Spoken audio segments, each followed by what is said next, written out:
يلا بسم الله والصلاة والسلام على رسول الله. Now, just to revise what happened last week, to be quite specific.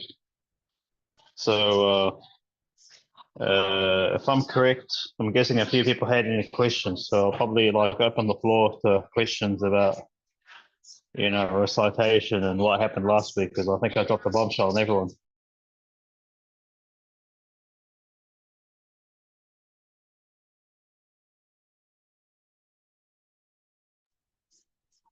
Alrighty, so I'll probably try to rephrase it. I'll probably ask, how do you stop on Tanya?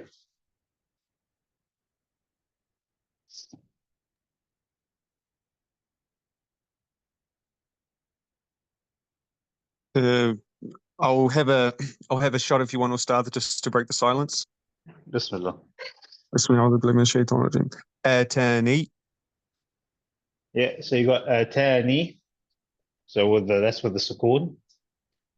And then we said there's another option, which is quite unique. You can say fama tan. So that's number 2. Does anybody remember the wrong one?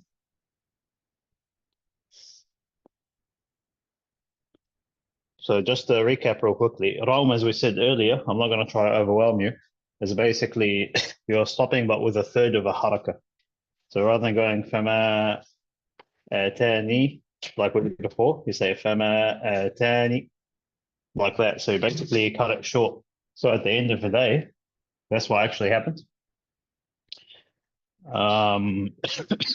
But most commonly, just remember, you only got 2 options. فما تاني, فما tan, just like that. Is that pretty clear for everybody so far? Yes, Ustad, Jazakallah khairan. Is that only when ending on the ya? Yes, yeah. So it's the easiest one for everybody to do is just remember the golden rule. If it's too complicated for you, just look at the last letter. The last letter is a ya. Just put a sukoon on it. Tani. Most likely, what happens is that the sheikh will only stop. Most people when they're reciting will say فَمَا آتَانِي اللَّهُ خَيْرٌ مِمَّا آتَاكُمْ. They'll actually make wasl. So you'll only be tested on it if you're forced to stop by your sheikh. And this is just a test. But I'm being really meticulous here because there are some people that will, because what we tend to do as part of the ijaza is I'll provide you, obviously the easiest one is you just sit down and you listen to the person. If they recite 100%, you give it to them. But you will get people out there that will actually say, okay, stop here, start here, wasl hon, make a wasl here. They can be meticulous. So the book, mashallah, is a really good go-to guide to providing you the shortcuts that will get tested normally. So that's basically the whole deal about atan and how to stop on atani Allah. Any questions from last week before we move on? Because mashallah, we're nearly finished all the single words that are unique to Hafs. So I just need to double check we've got everything covered.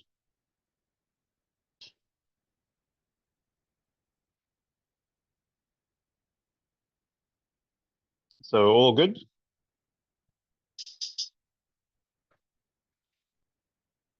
Alrighty. So inshallah, just remind me exactly, could someone remind me exactly where we left at last week?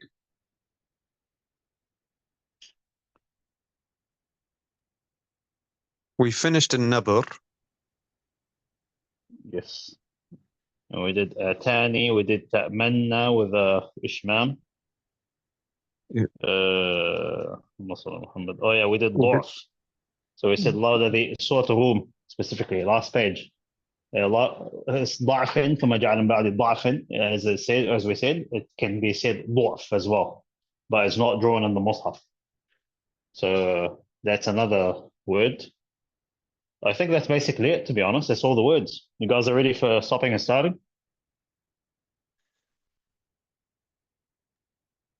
Bismillah. Yalla, bismillah. Okay, yeah, somebody could probably grab it. I'll probably get Yunus to read and we'll see how we go. And if you got access to page 196. Yes, alhamdulillah. Yeah, the science of waqf and ibtida. Bismillah, the science of waqf waqf and al-ibtida. It is the knowledge of rules by which one knows the positions of stopping and those of starting while reciting the glorious Quran, and where it is correct or incorrect to stop or start. Its benefit is the preservation of the Quranic text from having a word ascribed to a sentence other than its own, so that the structure gets corrupted and the meaning changed, and also protecting it from separation of correlated meanings. So the definition of waqf or stopping, it is to break the voice at a Quranic word for a time during which one usually takes a breath with the intention of resuming the recitation. There are different types of stopping, tested, forced, and voluntary. And then the voluntary splits up into permissible, impermissible, ugly, good, sufficient, and complete.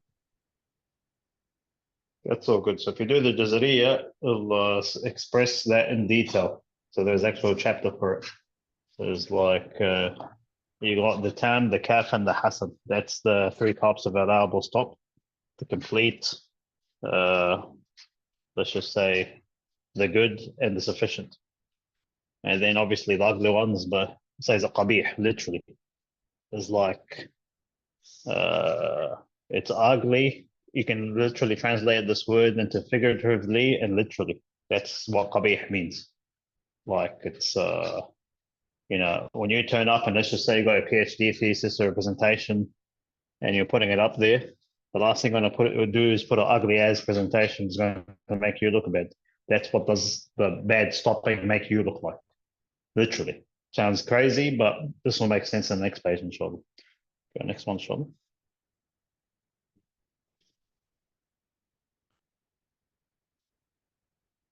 Oh yeah, so complete stopping. Oh yes, complete stopping. It is to stop on a Quranic word which is not related to what follows it in wording, passing, or nor in meaning, so that the reciter stops on it and then starts with that which follows. Would you like the example, Ustad? Yeah, Bismillah ar-Rahman. Yeah. أولئك على هدى من ربهم وأولئك هم المفلحون. Yeah, so that's waqf tam. That's an example. So we'll do the next one, the kafi. Waqf al-kafi, or the sufficient stopping, it is to stop on a Quranic word which is connected to what follows in meaning but not wording, so that the reciter stops on it and then starts with that which follows, as in سواء عليهم أأنذرتهم أم لم تنذرهم لا يؤمنون. Oh, this one I'll probably carry on. So So basically, okay, so this is a tricky one. The general rule for waqf tam is to stop at the end of the ayah. Generally, قل هو الله أحد والله الصمد, two completely different sentences. Sometimes there are exceptions to this rule. Exception meaning is that the ayah, if you say ختم الله على قلوبهم, if I read this in Arabic, it says Allah's put a seal on their hearts. First question that comes up in your head in English, who are they? Oh, those who were mentioned before. So obviously here we're talking in Arabic grammar, it's referred to as ضمير غائب, or we're talking about something in its absence. So here, as a result, you're allowed to stop. We're not doing a wasl. I don't personally encourage them doing a waqf. You say سواء عليهم أنذرتهم أم لم تنذرهم لا يؤمنون ختم الله. It's I'm not recommending that you do wasl in this case. It's easier for everybody when you're reciting just to stop at the beginning and end of the ayah. Most of the time, this waqf will be tam, but there are situations where it's sufficient. Why is it sufficient? Because when you read the next ayah, ختم الله على قلوبهم وعلى سمعهم وعلى أبصارهم, then you know there are provisions in the Arabic grammar that allow you to talk about something in its absence. For example, هو الذي خلق لكم ما في الأرض جميعا. As we know, he has created everything for you in the land. Who is he? Obviously, we've mentioned him before. He's Allah. So that's what they mean about the sufficient stop. It doesn't necessarily means a bad. It's just a different classification. So at least with with a complete stop, it preserves the meaning, as the Sheikh, mashallah, says. It's both protects the meaning and the grammatical structure. But there are cases where you're going to get the sentence continue on and keep flowing, but you're going to have to stop because you're out of breath or the end of the ayah, or let's just say sujood tilawa, the likes. But it's still a good stop. So just to clarify that, it doesn't mean it's bad. I will say this to you in the ijaza classes and the pre-ijaza, stop at the beginning and end of each ayah. The waqf can be complete. It can be kafin as well. So just letting you know. But all of it is grammar dependent. So I'm not going to, because we're not covering grammar here in detail, I'll just make a difference between both of them. Jazakallah khair, bro. Jazakallah khairan. Al-waqf al-hasan, it is to stop on a Quranic word which is related to what follows it in both meaning and wording. Although stopping on it gives a complete meaning, so the reciter can stop on it but should not start with that which follows it unless it is the beginning of an ayah. So here Sheikh is Bismillah, it's not stopping. Bismillahir Rahmanir Rahim. Yeah, so here, Bismillah on its own, as we know, it is a complete sentence on its own, in the name of Allah. Obviously, Ar-Rahman Ar-Rahim is added, you could say, sifat to talk about the person that we're talking about in the original sentence. So again, this is grammar related. So Bismillah on its own can be said on its own, or Alhamdulillah. Like another ayah says, قُلِ الْحَمْدُ لِلَّهِ بَلْ أَكْثَرُهُمْ لَا يَعْقِلُونَ. So it's grammar dependent. But here, what the Sheikh is trying to get at specifically is here it's waqf al-hasan, but you've got the main sentence or the main construct, which is Bismillah and Alhamdulillah, but then you've got the descriptions that usually, like sometimes mudaf ilayh, that follows on the original sentence. Obviously, what we tend to do is we bundle everything together just for the sake of clarity. Like when I say Bismillah ar-Rahman ar-Rahim, stop, Alhamdulillah, who's Allah, Rabbil Alameen, just to be specific. But here, if you choose to stop, it's Hasan. And Hasan here is the bare minimum requirements. You can't say, what the Sheikh's trying to say is like Bismillah is the smallest sentence structure you can get, but you can't say Bismi. You see what I mean? Or Alhamdu. Because this is too much of it's not even a sentence anymore, it's just a word. So, what about Bismillah ar-Rahman? Can you stop on ar-Rahman? Sorry. Well, the Sheikh will explain it in the next few pages, but ideally, when it comes to situations like you've got mudaf ilayh or na'at al-man'ut, it's preferred not to. Simply because, it's like, this is more Arabic now. Like say, البيت لبلال والقلم لي so and so. Yeah. So in this situation, I'm trying to say the pen is for so and so, and something else is for somebody else. If I stop halfway, I might think, oh yeah, Bilal gets everything. You see what I mean? So it's from a real grammarian sense. The Sheikh will talk about it in detail the next page. But when it comes to this, I'm trying to think, for example. Here's an ayah. وَكَلَّمَ اللَّهُ مُوسَى تَكْلِيمًا. So here, taklima on its own, you could do a tafsir of the whole entire word taklima. وَكَلَّمَ اللَّهُ مُوسَى. Yes, we do understand it, but here it's saying the nature of the taklim. So it makes sense usually when you have something mubham. Mubham in Arabic is like something that's unclear. Like we said, al-qalamu. What's the qalamu? Who is the qalam for? It's for Bilal. But if you say al-qalam on its own, and you don't say who it's for, it negates the sentence structure. Because at the end of the day, you're trying to get a descriptive sentence with like a nat, for example, or a describer. But if your intention is to talk about a sentence that's describing something, and you're not describing it, you didn't meet the requirements of the sentence. You see what I mean? So it depends on the sentence that you're going for. But we'll cover that in detail. Like, sorry about it. I'm trying to explain it without you're going off topic on grammar, if you know what I mean. Muhammad. You know what? Yeah, probably Musa, I'll get you to start with the ugly stop. We'll use an ugly example here. Bismillah, the ugly stopping or waqf al-qabih. It is to stop on a Quranic word which is related to that which follows it in both wording and meaning, so that stopping on it gives an incomplete or wrong meaning.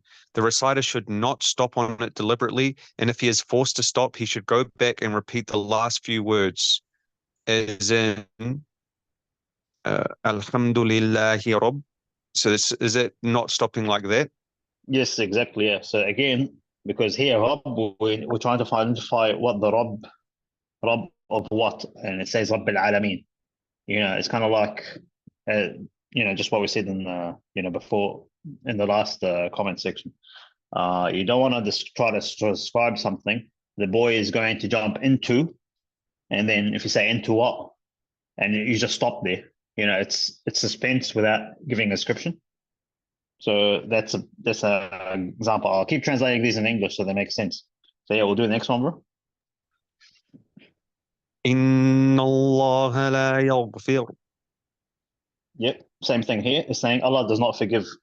If we stop here, it means He does not forgive indefinitely. So that changes the meaning. Next one. يا أيها الذين آمنوا لا تقربوا الصلاة. Again, same thing. You who don't believe, oh sorry, astaghfirullah. Or you who believe, don't come close to Salah. Again. وتركنا يوسف عند متاعنا فأكله.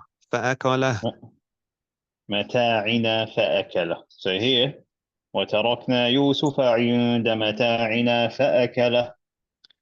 We left Yusuf next to our items, so he was eaten. Did the items eat him? You know, I know this sounds really silly and trivial, but you have no idea, and I'll say this again, the amount of times this happens. You know, it's people just recite the Quran.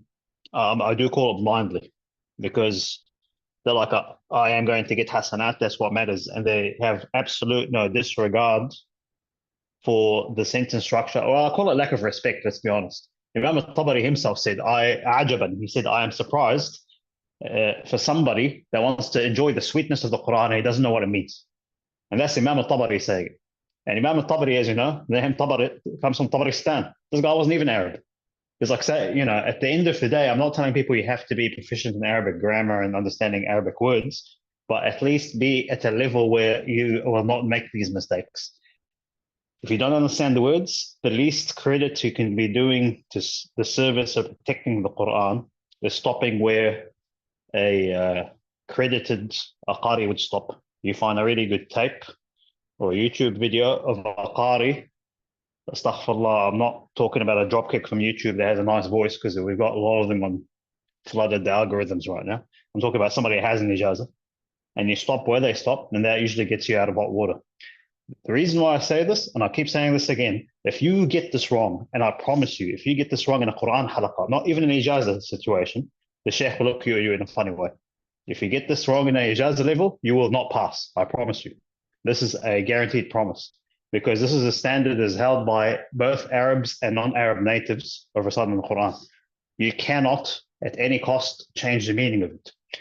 The Quran means it's something to be recited out loud, and it's supposed to be recited out loud beautifully, but with meaning and passion. There is no amount of beautiful voice that you can have that's going to negate a screwed up meaning of the Quran. Does that make sense to everybody? No. You know, it's like, because I'm translating this in English now, because I'm doing this for an English audience. You know, it's kind of like, you cannot say Allah doesn't forgive and have the most beautiful voice, because as Arabs, any person, whether they're a beggar on the street or a qualified academic that listens to you, will be shocked when they hear that. It's like, is this guy trying to make a song about something that isn't songworthy? It's, you know, it is shocking, and it does hurt the ears listening to it. Do yourself and your teacher a favor. If you are doing a test or an exam, just stop at the right place. You know, I am aware there is another bid'ah that's starting. Some people are trying to look more attractive. It sounds a bit weird, even in the Arab world.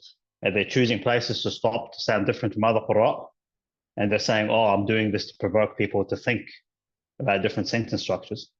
But that is probably why we have to study Arabic grammar as well.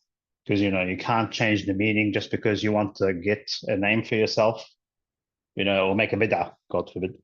But anyways, I'm not going to dwell on too much. We'll go, inshallah, the 2 rules of stopping. So let you carry on, bro. The 2 rules about stopping. 1, stopping at the end of verses is absolutely sunnah. 2, there is no stopping which is required or forbidden in the Quran except that which corrupts the meaning. Yes. Remark. No, that's correct. So basically, when the last line of Al-Jazariya basically says there are no rules governing this, and that's why this qaida is difficult. If you ask a person that's qualified in Arabic, or let's just say even it's not qualified but has an ijaza, and you'll ask them, where do I stop? They'll say, well, do you feel like stopping? Or they'll say, where does the Arabic grammar stop? It's going to be difficult. This is if you're trying to be a qari, your job is different from a hafiz.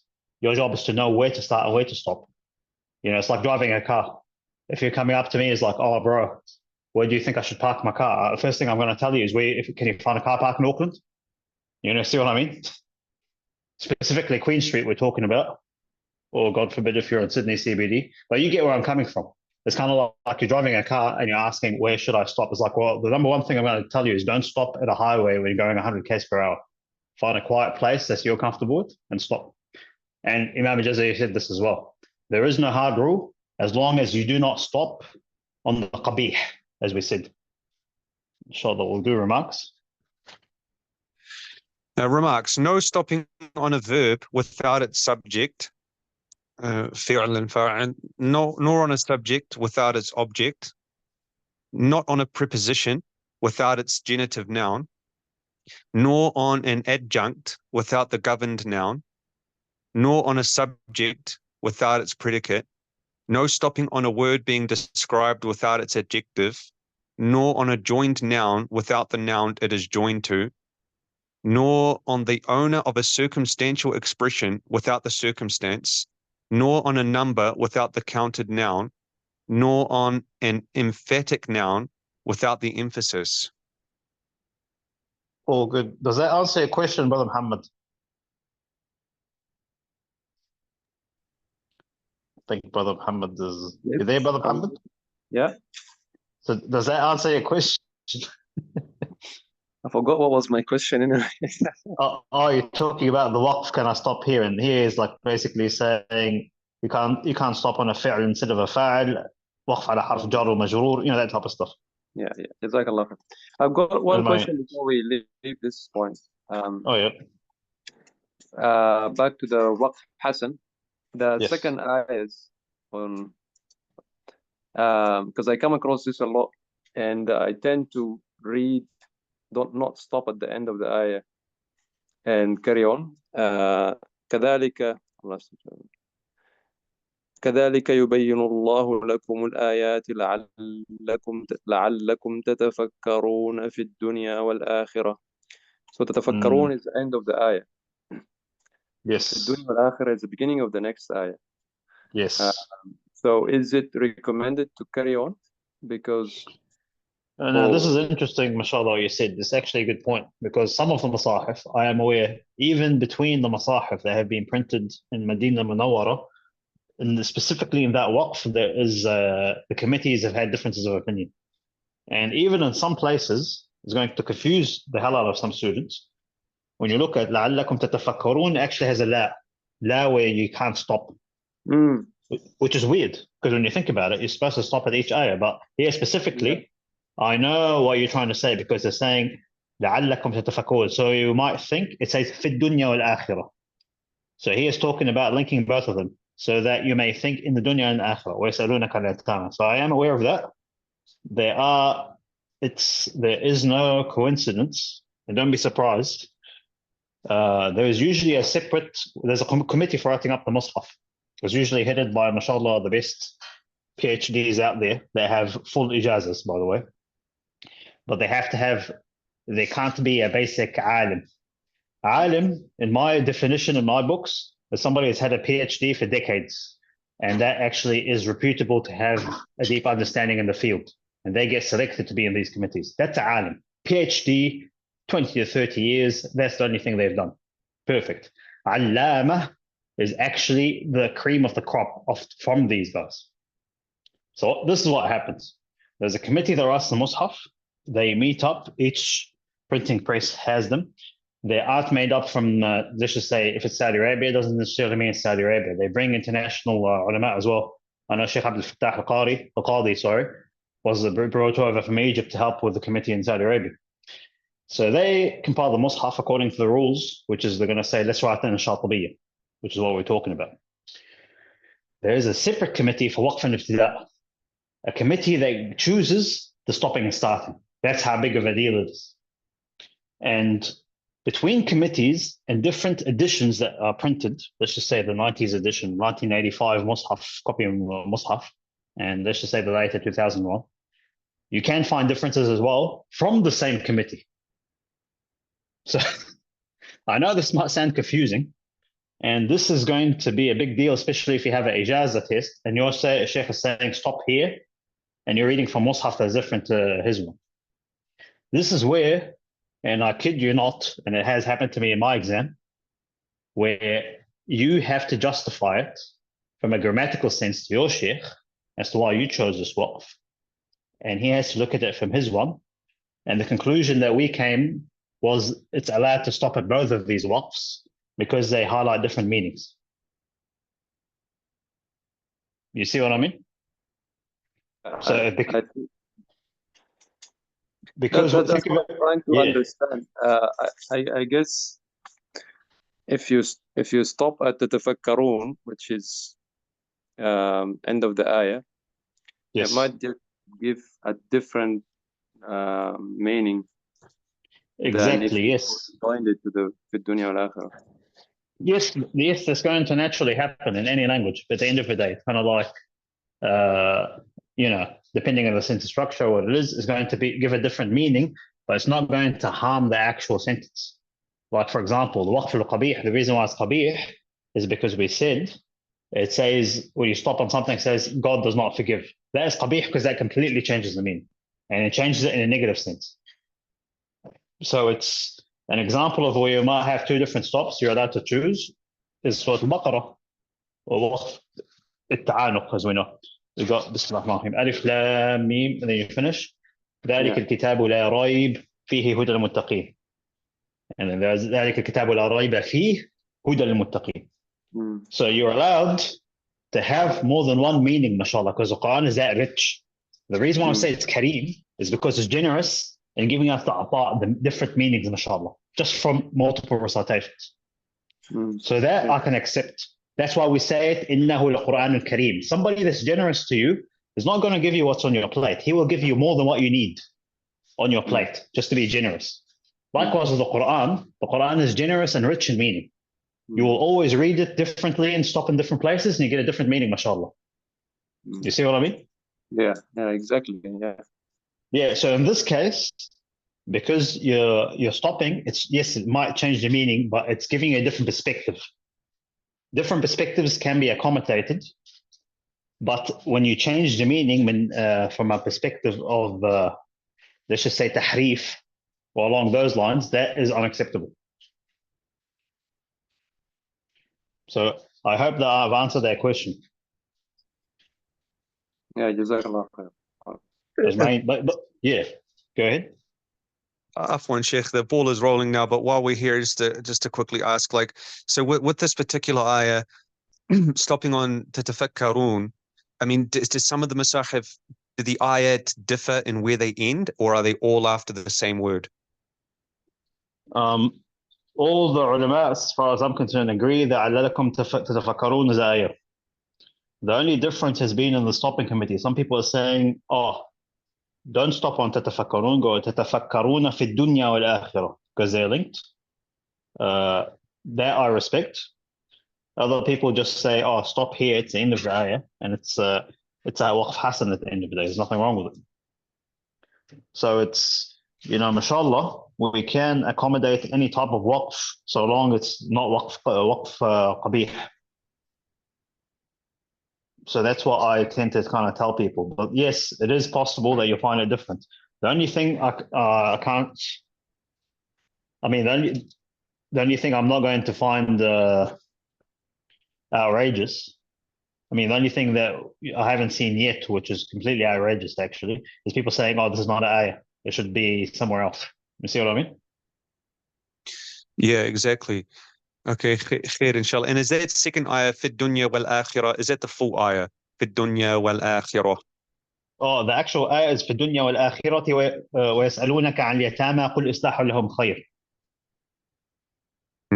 فهمت. جزاك الله خيرا.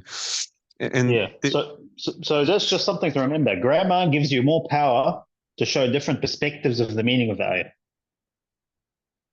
Allahu Akbar. So Allahu Akbar. I mean, this might be extremely difficult to explain, but that's why some people say, like, we will not give you ijazah until you've memorized the Quran off by heart and got 100% tajweed, and you read it from start to finish and complete a course in Arabic grammar. Minimum is tuhfa sinniya. That's the international agreed upon syllabus. Is like, some people have a difference of opinion whether Arabic should be introduced or not, but to get a complete full license ijazah, minimum is tuhfa sinniya. I do mean this wholeheartedly, and I have no apologies for it. At the end of the day, because when these things come, as you can see, mashallah, it's already getting us asking a lot of questions, mashallah. And the more that you tend to know about the background, and it has happened to me, I kid you not, in a Ijazah exam, where I was stopped, and you never talk back to your sheikh. It's a golden rule. But for me, I had to justify my situation because I didn't do anything wrong. So the sheikh said, what do you mean? What do you say about your recitation? I said it according to this, and this is the Tajweed rule, and this is the qawa'id, or the grammatical rule that justify the Arabic that I said is correct. And subhanAllah, he seemed really happy. He said, Kambil, to carry on. Because that's how it should be. It's about having a layered defense approach. And, but yeah, this is waqf al-ibtida. It's the hardest thing to get your head around in Tajweed.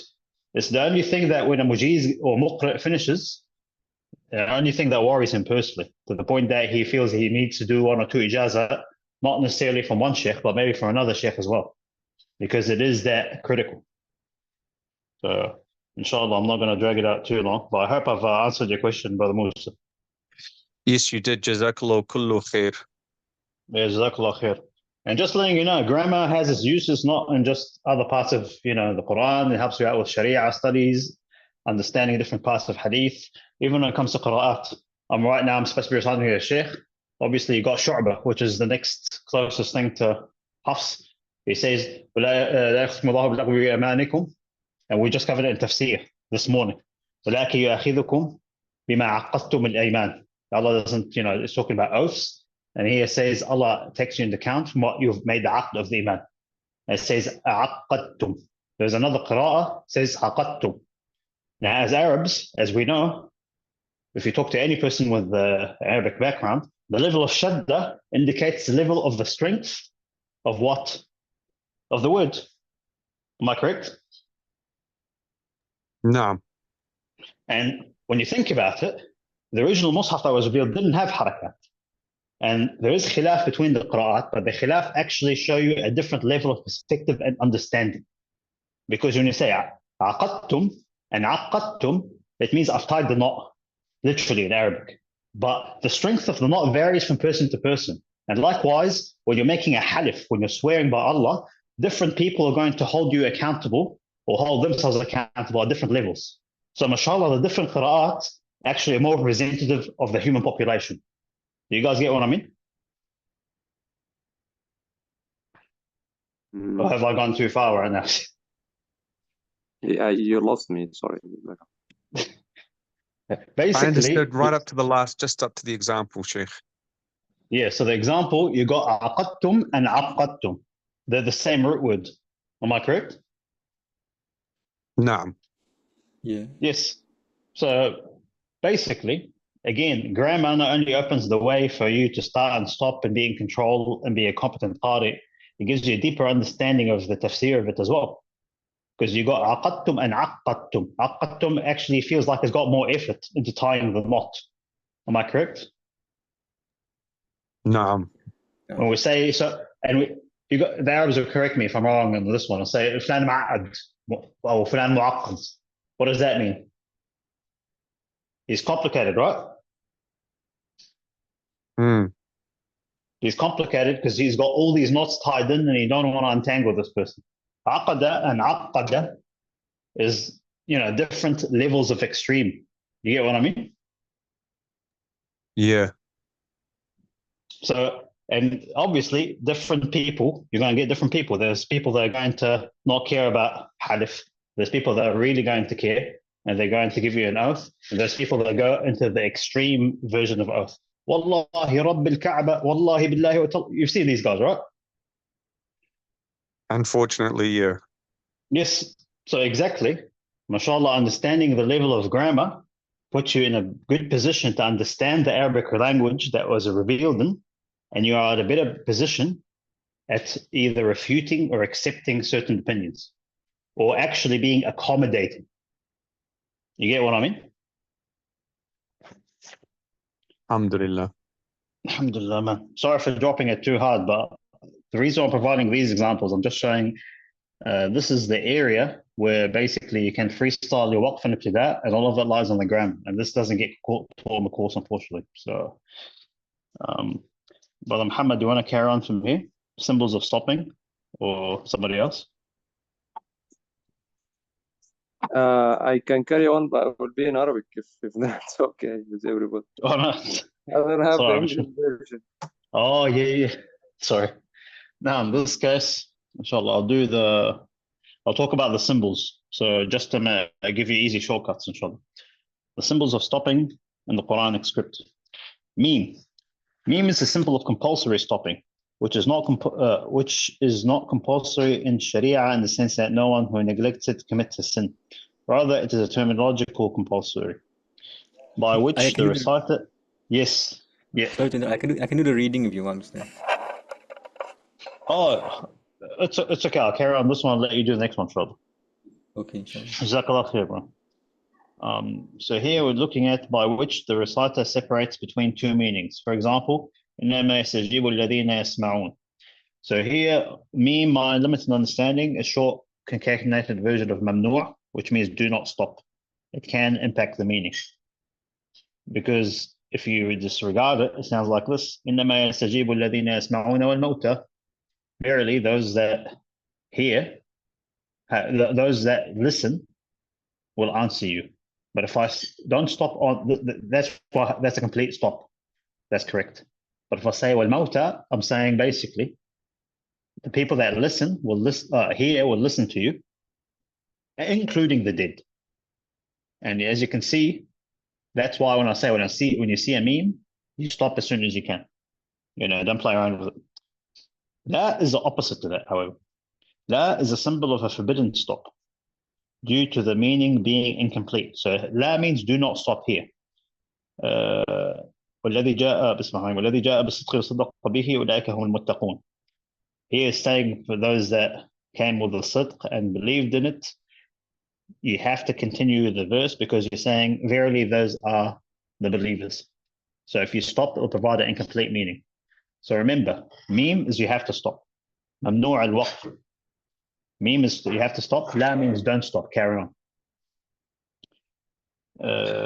It is incorrect to stop وصدق به because والذي is a subject whose predicate is, you see how there's a lot of grammar involved. It is incorrect to separate the predicate from the subject. Jeem. Jeem, again, this is short for jaiz, or allowed. You can stop or you can start. It is a symbol of permissibility of both stopping and continuing. An example we have, الذي خلق الموت والحياة ليبلوكم أيكم أحسن عملا وهو العزيز الغفور. Where it's correct, yeah.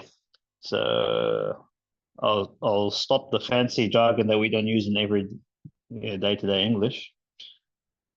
So it is correct to stop. It's correct to start, like I did, or you can decide to read all of it together at once. So Jeem, I'd like to think it's the most flexible stop and start. Really? Okay. It's a symbol of permissibility of continuing, though stopping is preferred. So that's just something to remember. It's preferred. This is a preference symbol now. It's saying it's preferred to stop. بسم الله الرحمن الرحيم. فإن قاتلوكم فقتلوهم كذلك جزاء الكافرين. I could decide to continue, but it's preferred to stop. Here, the reason behind it is the correct to join فقتلوهم with the correct follows because of the correlation of the two meanings, where stopping on it is preferred in order to separate between the rules and its justification. Silly. Silly is a symbol of permissibility of stopping, while continuing is preferred. So silly is the opposite of qili. Comes from the word sila, which is to connect. So here, I'll read it as ما ترى في خلق الرحمن من تفاوت فارجع البصر. I'll just carry on. It is correct to consider the sentence فارجع البصر ترى الفطور as a resumed one, so that we can start with it, except that it challenges the words فارجع البصر. It refers to خلق الرحمن. The reason I'm trying to avoid boggling you with the English and the Arabic is you've got the Arabic here, you've got the grammar, and I think, my personal opinion, it doesn't make sense to use English to describe Arabic grammar. I'm just giving you examples right now. Probably the last one. The dotted symbol. The symbol here is known as ta'anuq. You probably heard the different names for it. It's a symbol of the related stopping, in which the case the reciter stops at one of the two positions. Remember that one of the two, he should not stop at the other. So you've got the option, as I said earlier. ذلك الكتاب لا ريب فيه هدى للمتقين. ذلك الكتاب لا ريب فيه هدى للمتقين. You cannot say ذلك الكتاب لا ريب فيه هدى للمتقين. That's what you're not allowed to do. Alhamdulillah, I've covered the symbols.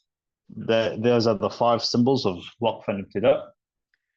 Any questions so far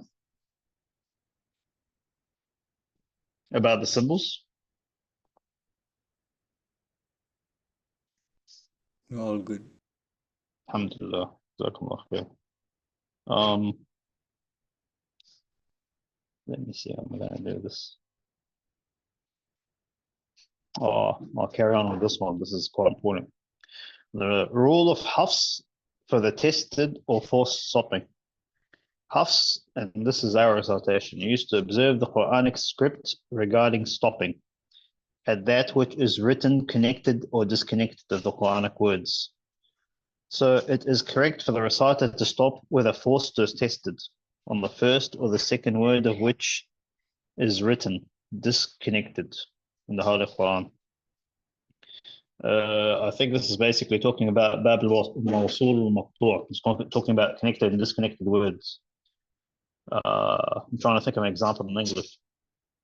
Does this make sense to people that in Arabic, Bab al-Maqtu' al-Mawsul, like an la and alla? Does that make sense? Or yeah. Does it come in Quran in both ways? I know Allah, I just can't remember if it comes as anla. Yes. So this is the interesting part. I'll explain what this means. So here you got an and la. It's written as an la, right? But we know from ahkam of noon sakina, if noon has a sukoon on it, you can make an idgham because lam is from yarmanoon, right? So you can read it as Allah with tajweed. But in other places, it's written as Allah. Same thing with mimma. It's minma, and other places we're at mimma, and anma, and then amma. So what Imam Hafs has done specifically, and this is mentioned in explicit detail in the Jazariya, he's written down, well, it is written down in the Mus'haf, there's a clear difference between the words that are maqtu'a. Maqtu' means disconnected, like an la. And mawsul is Allah. But the thing is, when we recite these words, they are 100% identical. But he's actually classified them into 2 groups. They sound exactly the same, but they're broken up into broken form like anla and connected form like alla. So does that make sense to everybody in English and in Arabic? Do you have an example of when it's not joined? Like which ayah is that? I'll have to bring a few examples to read from. What I'll do, Like anla, anla, as opposed to Allah. examples, I'll probably refer to the Muhammad. Let me see what they have in the book. Because I'm trying not to introduce the Jazariya here. Let me go back. All right, I found one here. Go That's Surah Al-A'raf, ayah 166. Perfect. Yep. الله الشيطان الرجيم فلما عتوا عن ما. So عن is separate from ما. Two separate words. Yes. So they're two separate words. So what Imam Hafs has done, Imam al-Jazari has done this quite beautifully in the Jazariya, is there's a special chapter where you memorize the words that are disconnected from the ones that are connected. So that if you have to redraw the Mus'haf, you can read them out as if.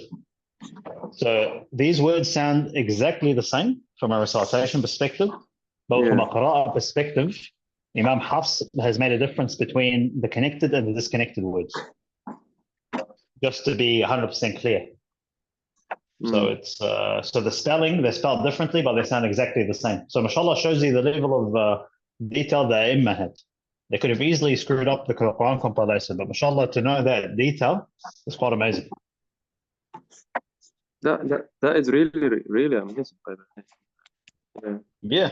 You hear this a lot in English. You got two words. You got weather. I don't know whether the weather is going to be good.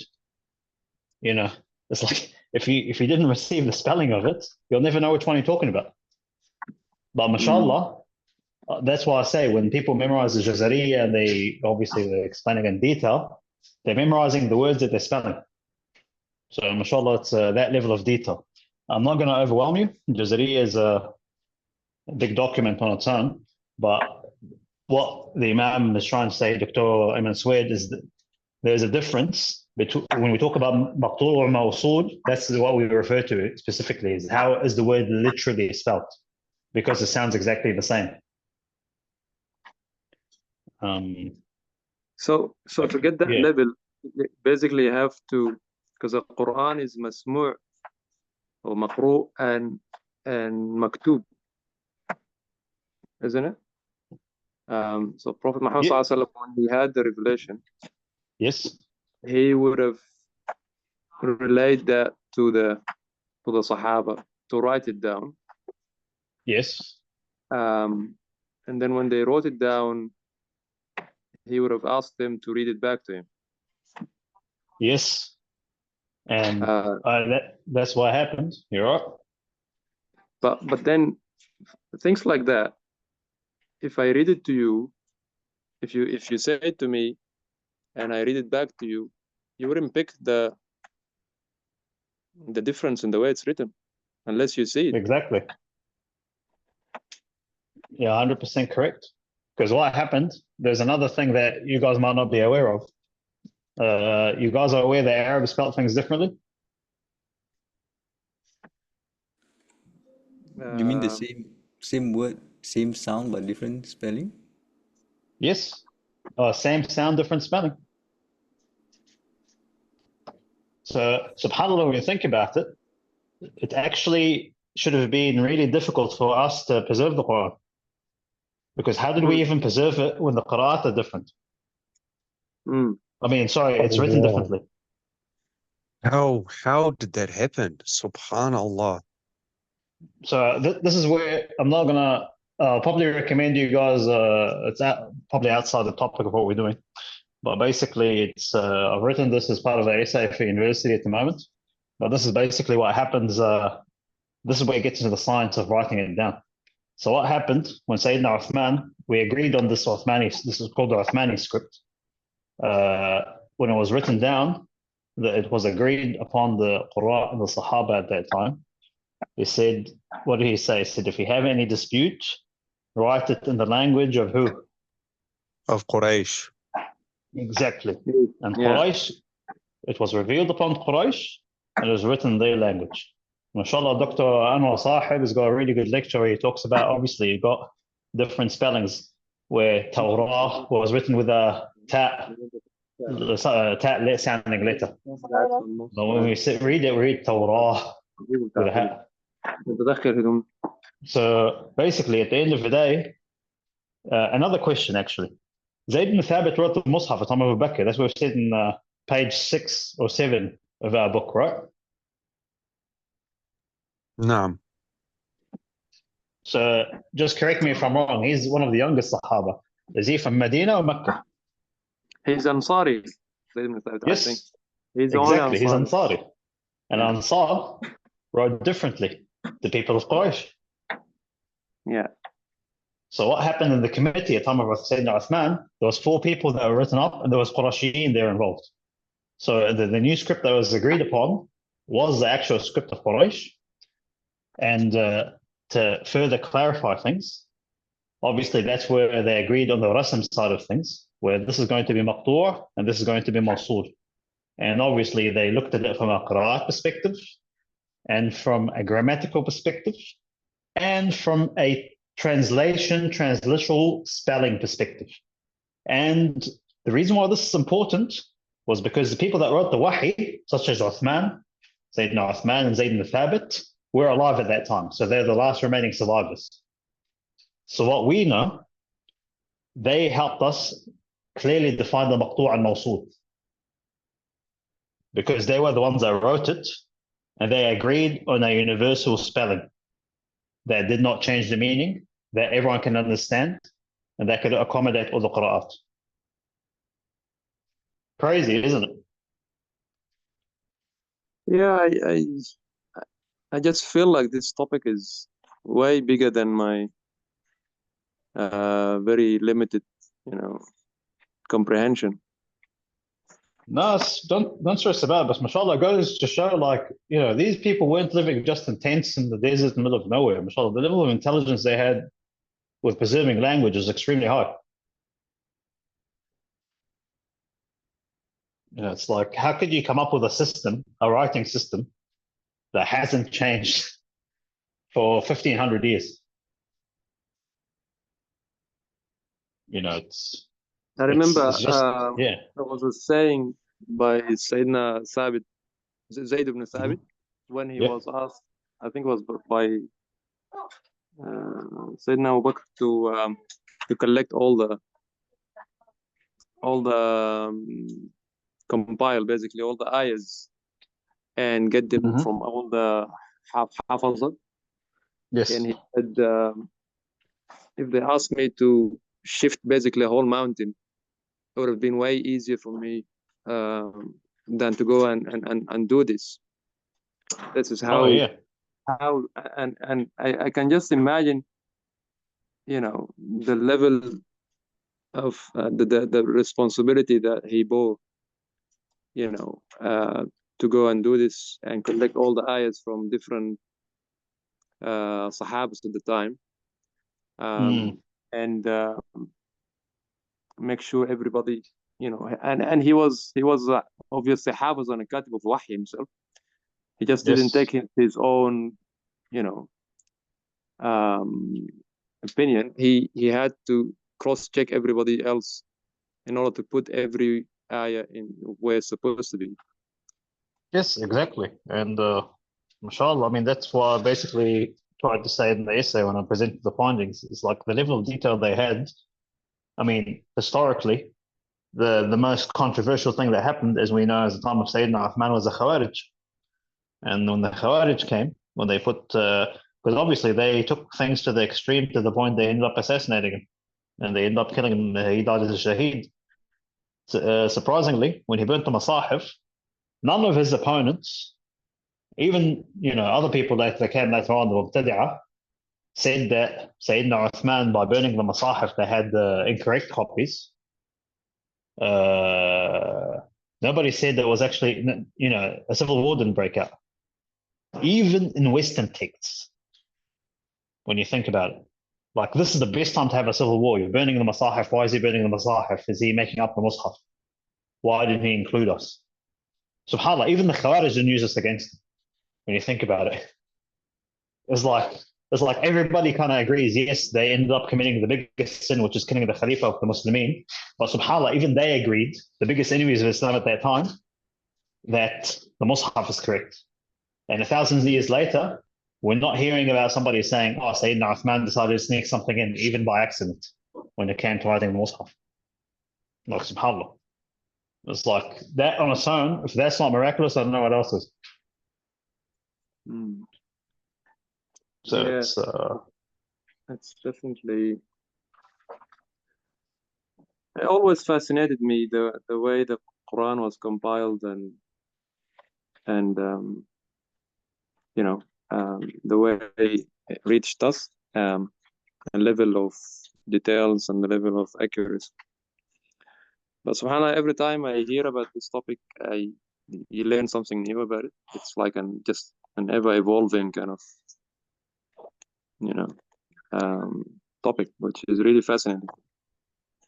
Oh yeah, definitely. The thing is, mashallah, the Sheikh didn't want to go into it in detail. I mean, I've got the Jazariya with me right now. Like, I mean, literally, it is something that gets studied. You have to memorize it for a reason. I mean, I'm just going to give you a few lines briefly. Here it says, باب المقطوع والموصول وعرف لكل مقطوع وعرف مقطوع وموصول وتاه في المصحف الإمامي فيما قد أتى فاقطع بعشر كلمة ألا مع ملجأ ولا إله إلا وتعبد ياسين ثاني هدى لا يشركنا تشرك يدخلنا تعلو على. You know, so these things, I'm not saying this to blatantly show off to you guys, but what you just said is covered at a different syllabus. Like, because mashallah, we only have 260 pages to cover. And mashallah, it goes to show, you know, there is a degree dedicated for specifically Quran preservation, including writing of the Quranic script. So it's alhamdulillah, these ulama take care of it. So the biggest question I tell people at the end of the day, are you still going to send your kid to any madrasa so they can recite for $2 an hour because the sheikh is cheap? Or are you going to treat the level of seriousness to this level of, you know, hold yourself and your children accountable? That's a good point. Let's be honest, because it's all about perspective. If you give the level of Quran this level of ihtimam, Allah will open up doors to you that you thought never even existed. If you thought about Quran as like, you know, we call it the revolving door theory, which you walk through in there and imams walk out, you're completely mistaken, mate. Yes. I think it comes under the ayah ذلك ومن يعظم شعائر الله فإنها من تقوى القلوب. Oh man, at the end of the day, it's the hadith says, mashallah, Allah's raised people with this book, and he's definitely leveled nations with this book. And to be honest, and I'm not saying this to praise my own people, although I am Palestinian, your brothers in Gaza played it right. That's how I say it. It's like, I mean, when you think about it this way, you've got people right now running around in bare feet, you know, arresting special forces soldiers, you know. I can't see any other explanations other than the Quran, to be honest. Yeah, subhanAllah, it's very nice putting it that way. You know, I mean, for me, when I run, yeah, I'll leave you to it, man. I know we've gone over time. Yeah, I just heard somewhere that the amount of or number of hafiz per capita is in the world is the highest is in Gaza. I don't know if that is. It's probably true. Actually. Yeah. Yes, I have a statistic. So here specifically, based on the population data I managed to get of the region, and this is from data that I personally compiled. This is from the agencies that work with the Ministry of Religious Affairs. For every square kilometer, they have about 4 people. They don't do hifz, by the way. Forget about hifz. Hifz is for amateurs with these guys. You know, if I can get a hafiz to read from 1 to 5 juz'u in one sitting and not make a mistake, that's amazing. They have people to do sard. Sard is reading the Mus'haf from Al-Fatiha to An-Nas in one sitting. What is it called? And Sard al-Mus'haf, where you do in one sitting. From Fajr to the Isha. So specifically about that small strip that you're looking at, specifically the statistic demographic data shows that they have 4 people that can do sard per square meter, so per square kilometer. So a square kilometer 4 people can read the Mus'haf from Al-Fatiha to whatever, and that has already been proven by Maqa'at al-Qira'at al-Ashr in Gaza. So that was the census that they did. This is not Hufaz. This is not Qurra. This is just people that can do Sad. So I'm not exaggerating if I'm saying there's probably at least 8 to 10 per square kilometer. Yeah. It'll be fair to say every house would have like a hafiz. Yes, yeah, because that's the person that started the school in the 1980s when he finished his Qur'an Academy said that was our aim. So it took him how many years? MashaAllah, may Allah yani reward him immensely, inshallah. Inshallah. So at the end of the day, this is what we tell people, when it comes to Quran, at the end of the day, I'm not telling people to go out on the street and, take an AK-47 and start shooting like crazy because I don't trust half or even most of the world's population. But realistically speaking, if you can at least have a goal of educating your population so they're responsible citizens that are actively participating and helping people around them, this is the best form of da'wah you can do for your people. Forget about overseas. At the end of the day, mashallah, Allah's given you this miracle, run with it. Treat it like one. Don't treat it like an after-school care program. I do mean this, New Zealand and Australia, because I've lived in both of you, and I'm telling you straight up, people are not going to like me for this, but I don't get paid to say this anyway. Let's be honest. So alhamdulillah, which is probably a good thing. But anyways, without digressing, I do apologize about it. It's like, inshallah, I think the practical session for Waqf today is going to be for next week. We'll do the Waqf and today with the examples that they have in the book. Mashallah, I think we're getting to the easy part now. Just have practical examples of stopping and starting, and then we'll have the closing questions about how to be a good qari, what's a good memorization strategy. Mashallah, Sheikh has got a lot of examples there. Any questions about Waqf or Ibtida so far that we haven't covered, or anything is back in your mind? Sheikh, just before we go, just wanted to, when on Waqf al-Qabih, it's said here, or I read here that Muhammad, if you stop on it, so that stopping on it gives incomplete or wrong, meaning the reciter should not stop on it deliberately, and if he is forced to stop, he should go back and repeat the last few words. So does that mean we have to go to the beginning of the ayah or the beginning of somewhere that makes sense linguistically, or is it just a couple of words? Yes, you're right with the second one, beginning of the sentence. So here you go back to where you think the sentence is complete and it's going to provide the best meaning. And you just go, because the thing is, the beginning of the ayah is going to mean different things. The beginning of the ayah in the last 5 juz'ah is pretty easy. You just go, but if you got ma'adallah, Surah Al-Ma'idah or Al-Baqarah, page 48, you know what I'm talking about, right? Longest ayah.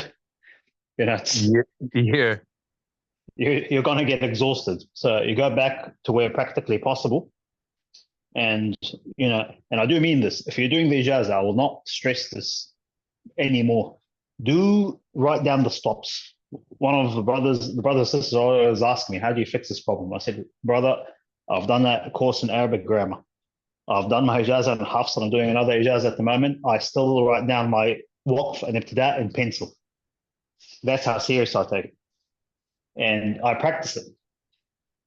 So it's it's if you're going to practice anything, and let's be honest here, ghunna, ikhfa, idgham, idhar, mad, these things you'll memorize in the first 2 years of Tajweed. They're pretty easy. Waqf and ibtida stays with you forever. So I hope that's answered that question. Yes, Jazakallah khairan, Sheikh. May Allah reward you. Jazakallah khair. Any other questions so far with regards to about stopping and starting and the 4 categories of Waqf and ibtida?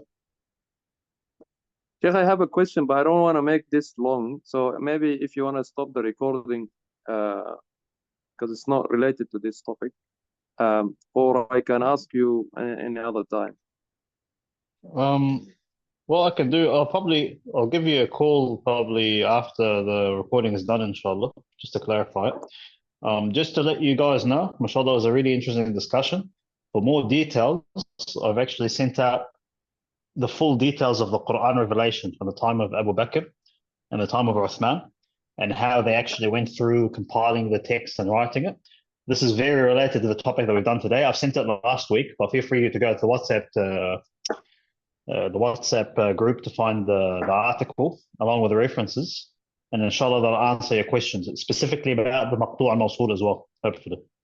So inshallah, ajma'een. Alhamdulillah, we're getting started. Stick around, guys. We're getting through the hard part, inshallah.